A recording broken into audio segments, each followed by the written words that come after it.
Eleanor Whitmore moved through the corridors of Harrington Manor like a shadow, her footsteps barely audible on the polished marble floors. At 23, she had perfected the art of being unseen, a necessary skill for someone of her station.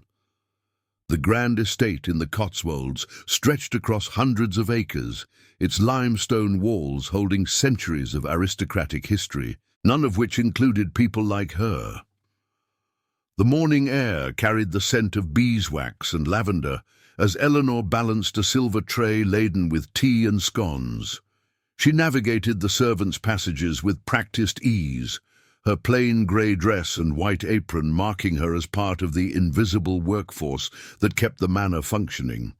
Outside the tall windows, the English countryside displayed its autumn colours, golden wheat fields, giving way to dense woodlands where morning mist still clung to the ground. Duke Edward Harrington rarely acknowledged the staff. At 31, he had inherited his title young after his father's sudden death, and the weight of responsibility had carved lines into his handsome face. Eleanor had worked at the manor for 3 years and could count on one hand the times he had looked directly at her.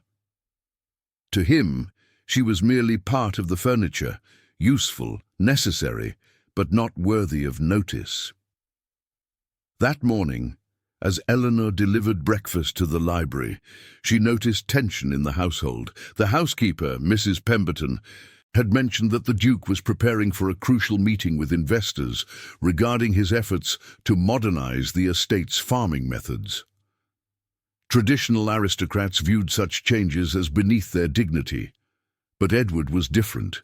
He cared about the tenants who worked his lands, even if he struggled to connect with people on a personal level. Eleanor set the tray down on the mahogany desk, careful not to disturb the papers scattered across its surface. For a brief moment, she allowed herself to glance at the Duke's portrait hanging above the fireplace. Strong jawline, piercing grey eyes, dark hair swept back in the fashion of the time. She quickly lowered her gaze. Such thoughts were dangerous for someone in her position. The divide between their worlds was not just vast, it was absolute. As she turned to leave, she heard raised voices from the entrance hall. The Duke's cousin, Lord Reginald Harrington, had arrived unannounced. Eleanor knew enough from servants' gossip to understand that Reginald stood to inherit everything if Edward died without an heir. Their relationship was cordial on the surface, but poisoned by ambition underneath. She hurried back to the servants' quarters, unaware that within hours everything would change. The estate's stability bell rang at noon, a tradition signalling all was well.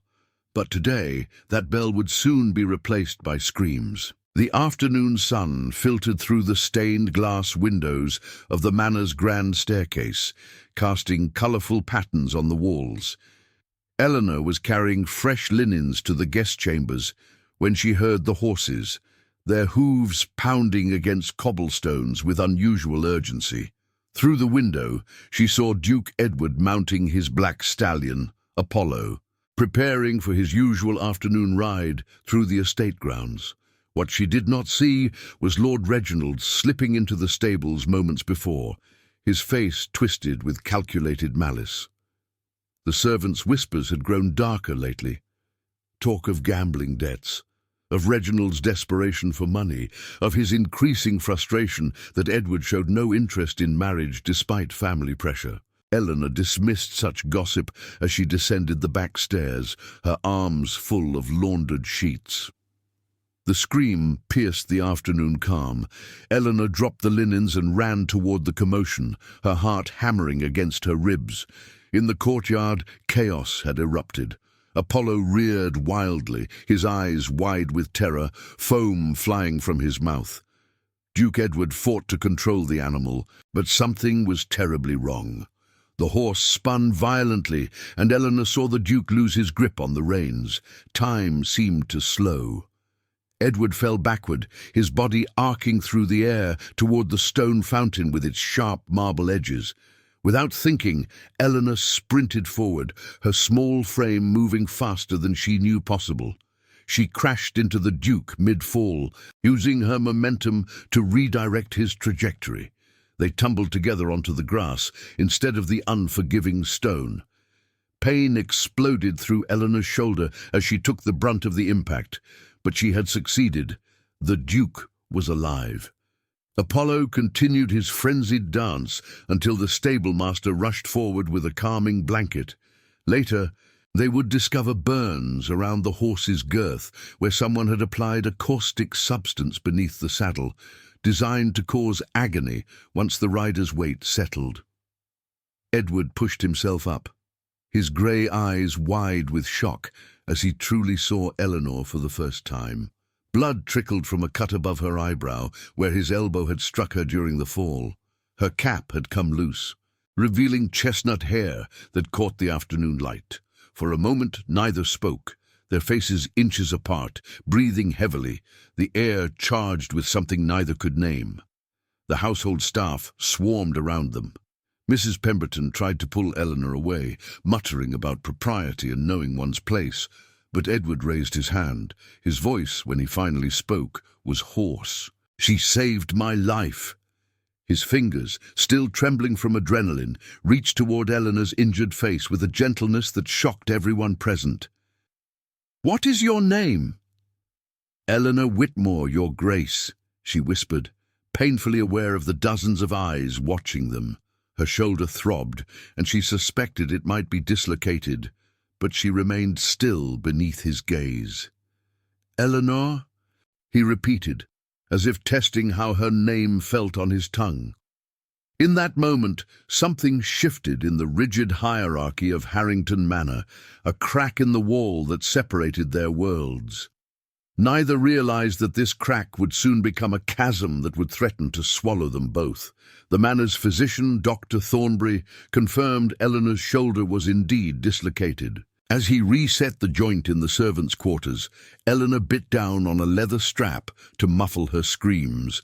The pain was excruciating, a white-hot agony that radiated from her shoulder through her entire body. Sweat beaded on her forehead as the doctor manipulated the joint back into place with a sickening pop that made the other servants in the room wince. "Brave girl," Dr. Thornbury muttered, wrapping her shoulder in tight bandages. "You will need to rest this arm for at least 3 weeks. No heavy lifting, no straining. I mean it, Miss Whitmore.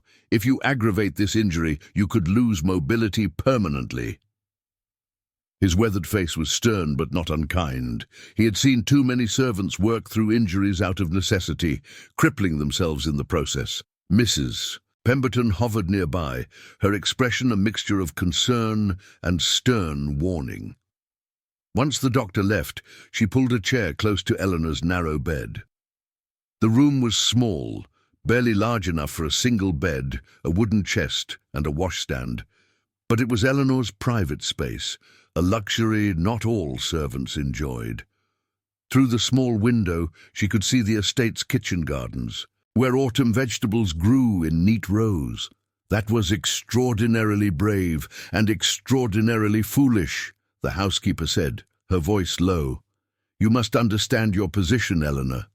What happened today cannot change the natural order of things. You are a maid, he is a duke. That distance cannot be bridged, no matter how grateful he might feel in this moment." Mrs. Pemberton's hands twisted in her lap, a rare display of nervousness from the usually unflappable woman. But even as she spoke, Mrs. Pemberton's voice lacked its usual conviction. Everyone in the servants' hall had witnessed something that afternoon, a moment of raw humanity that transcended class boundaries. The way the Duke had looked at Eleanor, the tenderness in his voice when he asked her name, the protective way he had held her after the fall. The other servants whispered about it in corners, their voices a mixture of romantic admiration and cautious fear. Upstairs, Edward paced his study like a caged animal, his boots wearing a path in the Persian rug that had been in his family for 3 generations. The room was masculine and imposing, dark wood paneling, shelves lined with leather-bound books, a massive desk covered in estate documents and correspondence. But tonight, none of it brought him comfort. The whiskey in his glass remained untouched as his mind replayed the afternoon's events in vivid detail. The stablemaster had confirmed his worst suspicions. Apollo had been deliberately harmed. Someone had applied a caustic substance beneath the saddle, knowing that once Edward's weight settled, the horse would go mad with pain. The saddle itself had also been tampered with, the girth loosened just enough to ensure Edward would be thrown. It was not an accident or simple malice toward an animal, it was calculated murder. The constable had been summoned from the village, a portly man named Wickham, who seemed perpetually overwhelmed by his responsibilities. He had questioned the stable hands, examined the evidence, and looked uncomfortable when Edward suggested his cousin Reginald as the primary suspect. "These are serious accusations, Your Grace," Wickham had said nervously. "Lord Reginald is a peer of the realm, without concrete proof, without witnesses." His voice had trailed off meaningfully. And indeed, Reginald had conveniently disappeared shortly after the incident. His valet reported that his lordship had received an urgent message requiring his immediate return to London. Edward's hands trembled with rage at the thought of his cousin's betrayal, not just the murder attempt, but the cowardice of fleeing before facing consequences. Reginald stood to inherit everything if Edward died without an heir. The motive was painfully obvious, but British law required more than motive. But beneath the anger, another emotion stirred. One Edward had not felt in years, perhaps ever. The image of Eleanor's face would not leave his mind, her brown eyes wide with determination rather than fear. The way she had thrown herself into danger without a moment's hesitation, without calculating the cost to herself.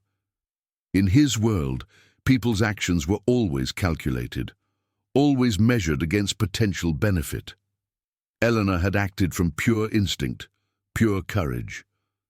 And when their eyes had met after the fall, when he had truly seen her for the first time, he had felt something that terrified him more than any assassination attempt, recognition, as if she had looked past the title, past the wealth and power, and seen the man beneath, lonely, trapped by duty, desperately searching for something genuine in a world of artifice and performance.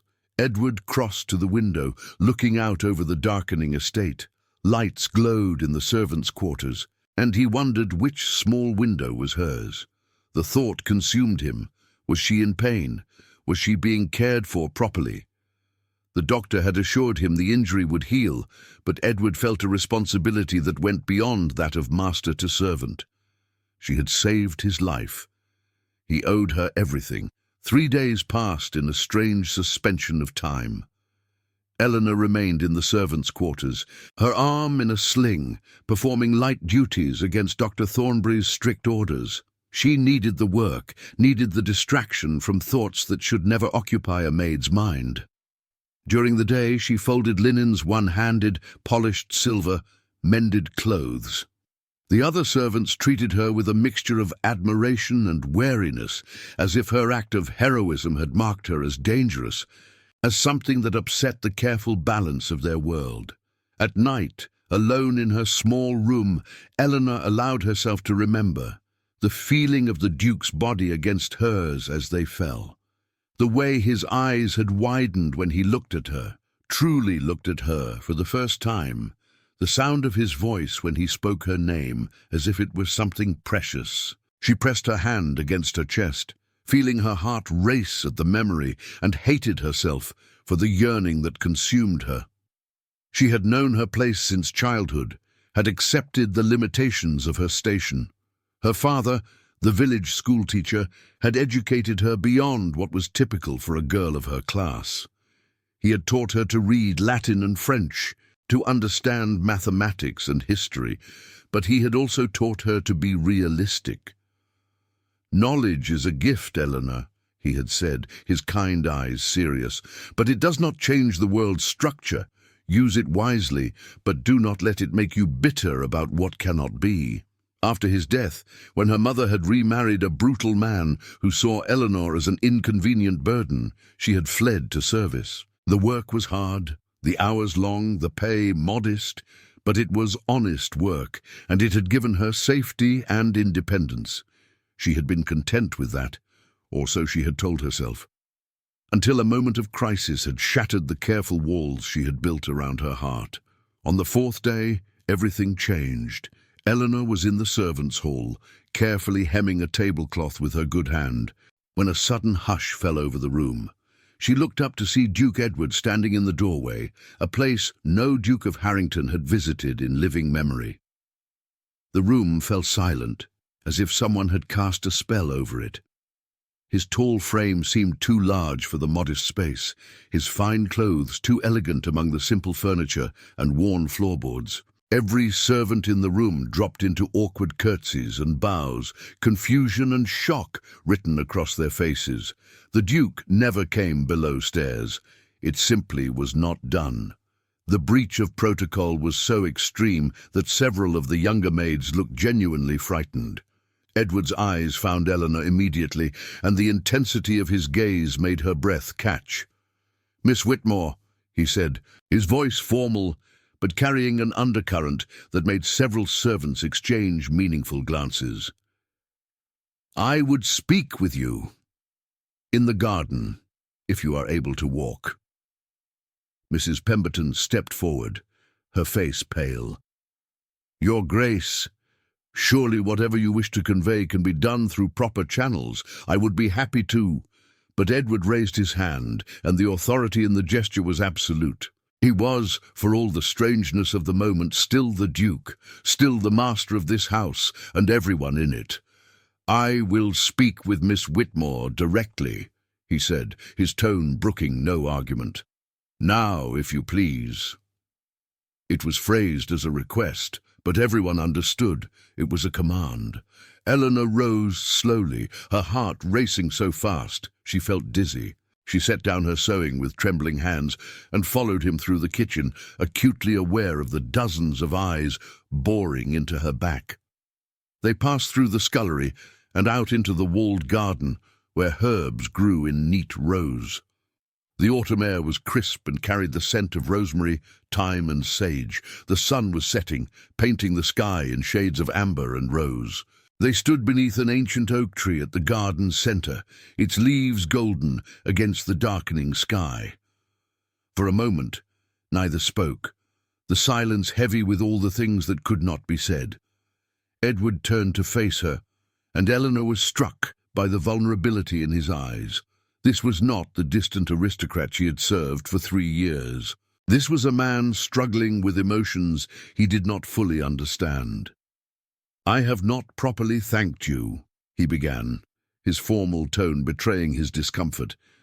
"You risked your life for mine without hesitation. You asked nothing in return, expected nothing. I am not accustomed to such selflessness." He paused, his jaw working as if the words were difficult to form. "In my world, every action has calculation behind it. Every kindness expects repayment. Every gesture of friendship masks an agenda. But you simply acted. You saved me because it was the right thing to do, with no thought to your own safety or benefit." His voice dropped lower, more intimate. "I wish to know you better, Eleanor, to understand what manner of person possesses such courage." Eleanor's breath caught in her throat. Every rule of propriety, every lesson learned in 3 years of service, screamed that she should lower her eyes, mumble a polite refusal, and retreat to the safety of her proper place. The gulf between them was not just social. It was fundamental to the structure of their entire world. To cross it was to invite disaster. Instead, she met his gaze directly and spoke a truth that would seal both their fates. "And I wish to know why a man with everything, wealth, power, respect, seems to carry such profound sadness in his eyes, Your Grace." Her voice trembled, but she did not look away. "I have watched you for 3 years, always from a distance, always invisible, but I have seen how you walk these halls alone, even surrounded by people, how you look out the windows, as if searching for something you have lost." The vulnerability in her words shattered something in Edward's carefully constructed armor. No one had ever spoken to him with such directness, such genuine concern for his inner life rather than his title or fortune. He took a step closer, and Eleanor could smell the sandalwood soap he used, could see the flecks of darker grey in his eyes. "You see too much," he whispered, his voice rough with emotion. "It is dangerous, Eleanor, to see so clearly, because now I cannot pretend, cannot maintain the distance that should exist between us." His hand rose slowly, giving her time to step back, to refuse. When she did not move, his fingers brushed her cheek with a tenderness that made her eyes close. In that garden, beneath the ancient oak as twilight deepened around them, something impossible took root, fragile as a seedling, dangerous as wildfire, and utterly, irrevocably real. Their meetings became a secret rhythm, a dangerous dance that defied every social convention. Edward would send word through his valet, Thompson, a discreet man who had served the family for 30 years, and who possessed the rare quality of unshakable loyalty combined with absolute discretion. A folded note would find its way to Eleanor. A time, a location on the vast estate where they could talk without prying eyes. The old gamekeeper's cottage beyond the north woods. The abandoned chapel with its crumbling stone walls and wild roses growing through cracks in the floor. The library late at night when the household slept and shadows provided cover. Eleanor knew the danger of what they were doing. Every time she slipped away from her duties, every time she walked through darkened corridors or across moonlit grounds to meet him, she risked everything. Discovery would mean immediate dismissal without references, a sentence that could condemn her to poverty or worse. Women without references often ended up in workhouses or on the streets. The stakes could not be higher. Yet she could not stop herself from going. Some force stronger than reason or self-preservation pulled her toward him, and she was powerless to resist. During those stolen hours, something magical happened. They shed their roles like uncomfortable coats, becoming simply Edward and Eleanor, two souls seeking connection in a world that demanded they remain strangers. The first real conversation happened in the old gamekeeper's cottage, a small stone building that had stood empty for years. Edward had brought blankets to cover the dusty furniture, oil lamps to hold back the darkness, and a basket of food from the kitchen. As they sat by the cold fireplace, lighting it would have risked drawing attention, he began to speak with a raw honesty that shocked them both.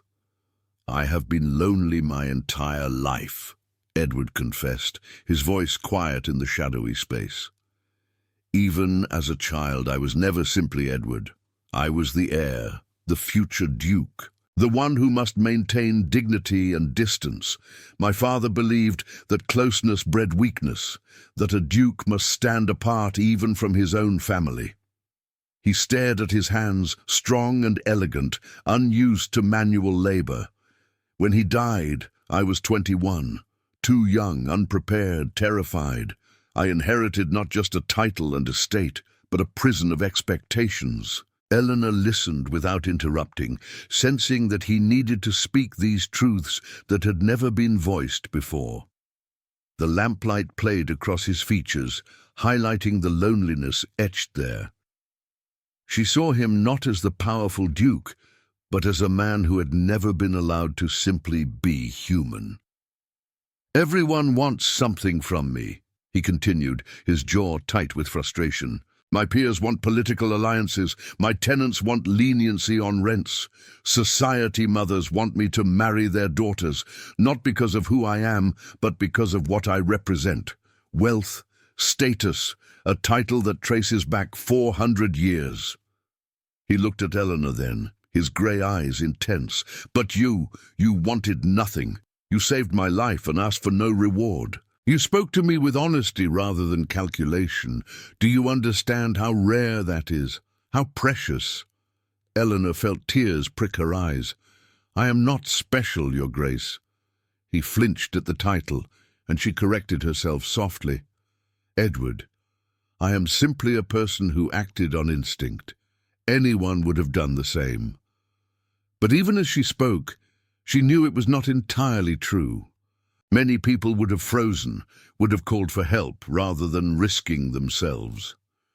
"You underestimate yourself," Edward said gently, "and please speak to me as you did in the garden. Tell me your truths, Eleanor. That is all I ask." So she did. Over the course of that first long conversation, she told him about her childhood in a village where her father had been the schoolteacher, an educated man who had given his daughter the gift of learning despite society's disapproval. "He taught me Latin and French," Eleanor said, a sad smile crossing her face. "Mathematics, history, literature. He said knowledge was the one thing no one could take from me, that it would light my way even in darkness." Her voice caught. "He died when I was 16. Fever took him in less than a week. My mother was lost without him. She had always been delicate, dependent on his strength." She spoke of how her mother had remarried within a year to a tradesman named Horace Blackwell, a man whose jovial public face hid a cruel and grasping nature. "He saw me as a burden, another mouth to feed with no benefit to him. He made it clear I was not welcome. So I left, found a position here at Harrington Manor through a friend of my father's who knew the housekeeper." Eleanor looked around the cottage, her expression thoughtful. "I have been here 3 years. The work is hard, but it is honest. I am safe, fed, sheltered. I told myself that was enough." "Was it?" Edward asked softly. "Was it enough?" The question hung between them, laden with meaning. Eleanor met his eyes, and in that moment decided on absolute honesty. "No," she whispered. "I buried dreams so deep I pretended they did not exist. Dreams of perhaps teaching children someday, of using my education for something meaningful. Dreams of being seen as more than invisible hands that clean and serve. Dreams of—" She hesitated, then continued with brave vulnerability. "Dreams of being loved for who I am, not for what I can provide or what station I hold." The confession shimmered between them, and Edward leaned closer. "You are seen, Eleanor. I see you, not a maid, not a servant.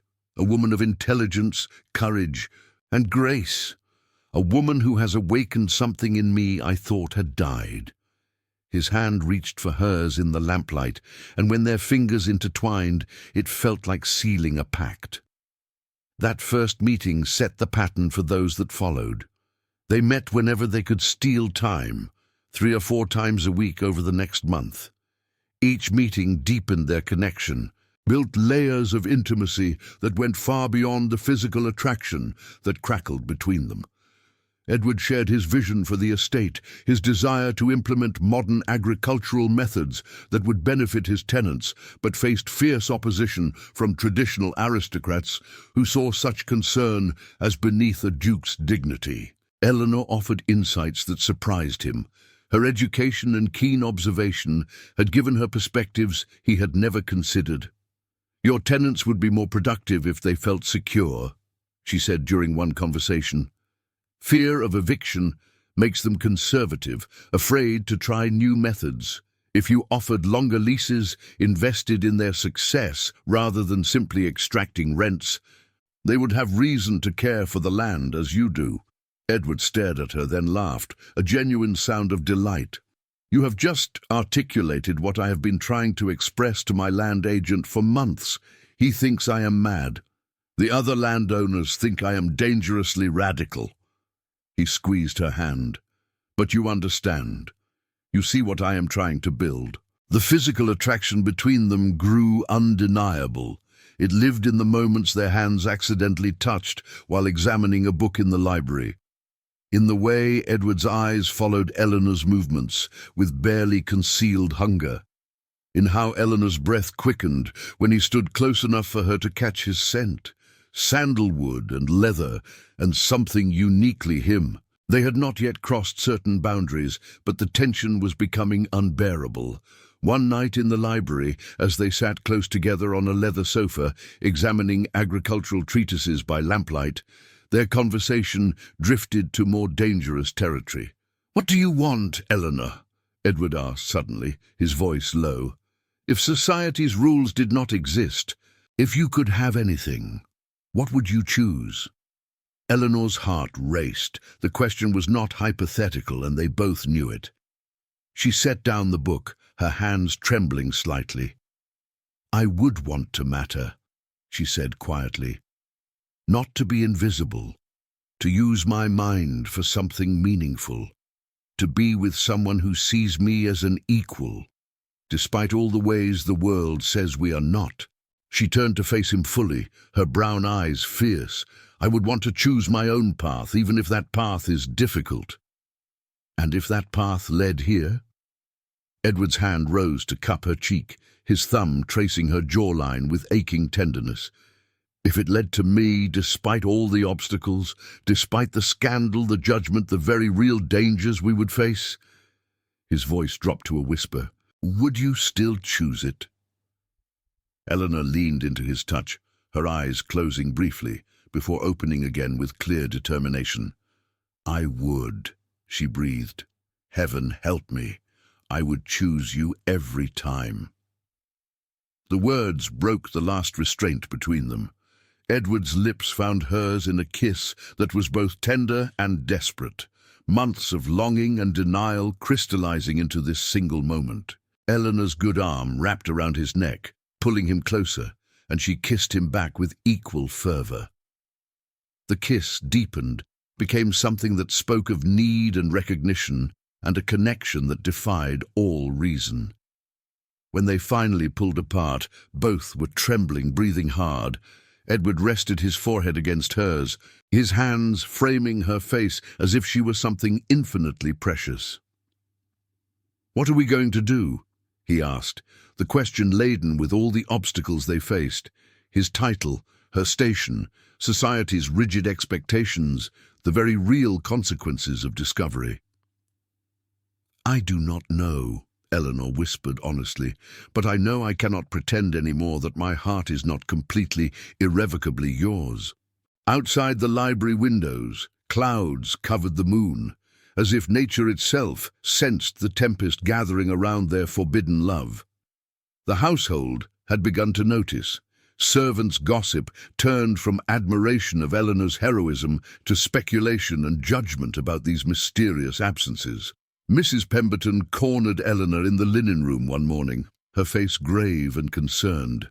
"You are playing with fire, child," she said bluntly. "I see the way you look when you think no one is watching, the way you slip away at odd hours, the light in your eyes that was not there before." Eleanor wanted to deny it, but under Mrs. Pemberton's knowing gaze, she could not lie. The older woman sighed deeply. "I understand temptation, Eleanor.